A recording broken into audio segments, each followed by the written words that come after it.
யூசுப் அலைஹிஸ்ஸலாமுடைய வரலாறு சில உரைக்காக கொஞ்ச நாளைக்கு முன்னாடி படிக்க வேண்டிய சூழல் வந்துச்சு. அந்த வரலாறு கொஞ்சம் திருப்பி பாருங்களேன். அவங்க அவங்க வாழ்க்கையில பட்ட எல்லா கஷ்டங்களும் இல்லையா, அவங்க சகோதரர்களால தான் என்ன செய்யப்பட்டாங்க, கிணத்துல தூக்கி வீசப்பட்டாங்க. அவங்க சகோதரர்களால தான் ஒரு அற்ப கிரியத்துக்கு விலை பேசப்பட்டாங்க. சகோதரர்களால தான் வாணிப குழுவோடு அனுப்பப்பட்டு அவங்க ஒரு சந்தையில விலை பேசப்பட்டாங்க. அவங்களோட சகோதரர்களால தான் சந்தையில விலை பேசப்பட்டவங்க அரசவைக்குள்ள போனாங்க. அரசவைக்குள்ள போனதுக்கு அப்புறம் அந்த பெண்ணுடைய சூழ்ச்சி ஏற்படுது, சிறைச்சாலைக்கு வர்றாங்க. பல ஆண்டுகள் சிறைச்சாலை. ஒரு கனவுடைய விளக்கம் 2 பேருக்கு சொல்றாங்க, நினைவுபடுத்த சொல்றாங்க அரசர்ட்ட. அவர் மறந்துடுறாரு, ஷைத்தான் மறக்கடிச்சிடறான். இன்னும் பல ஆண்டுகள் சிறைச்சாலை. அதற்கு பிறகு அரசனுடைய கனவுக்கு விளக்கத்தை சொல்லி மக்களிடத்தில் கண்ணியத்தை பெற்று மறுபடியும் அரசவைக்கு வர்றாங்க.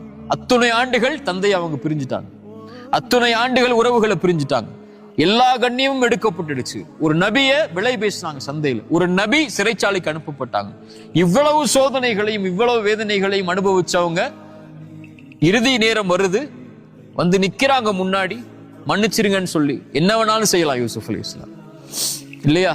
தன் ஒட்டுமொத்த வாழ்நாளையும் கேள்விக்குறியாக்கனவங்க முன்னாடி நிக்கிறாங்க. கல்பின் சலீம், சுத்தமான உள்ளம் உள்ளவங்க என்ன முடிவெடுத்தாங்க, லா தஸ்ரீப அலைக்கும் அல்யௌம், உங்க மேல இன்னைக்கு பழி தீர்க்கப்படாதுன்னாங்க.